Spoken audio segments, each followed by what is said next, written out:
from grade to C from Delhi. Even my school's name is Delhi Private School. So today we are going to learn about how does sound come from pianos. So first we are going to just learn the pitches. There is a low pitch, and it sounds like a low pitch, but it's the highest pitch.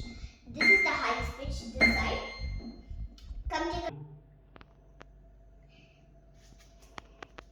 see my keyboard. This is the lowest pitch, even though it has a high volume. This is the highest pitch, even though it has a low volume. It's not because of my volume, okay guys? It's not that. But it's the opposite. In the middle pitch, they both mix together. So you can go back where you were.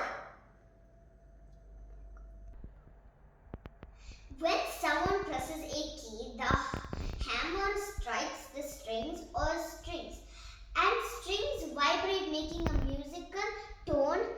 The vibrating strings make the sides of the piano vibrating or resonate at that same time.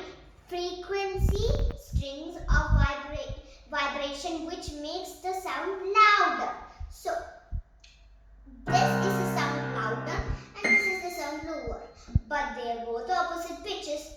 This is the highest one, this is the lowest one. Sound is a longitude wave. Sound is a longitude wave. We can't see sound or air, right? But we have different kind of sound. Like sound can be solid, liquid and gas, just like the water's form. Sound can travel through solid, liquid and gas. So any sound from any instrument, it could be different.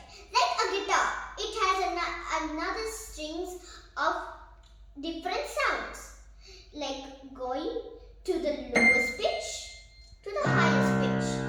The guitar has even a biggest string, and the smallest string will be the lowest one, and the biggest string will be the biggest sound. Bye bye. Thanks for watching. There is a curious question at the end. Okay. When someone presses a key, does it hammer? Okay, next question. Does the string vibrates? I don't know, okay guys, I forgot. My brain has forgot everything. So, does the sound bounce back?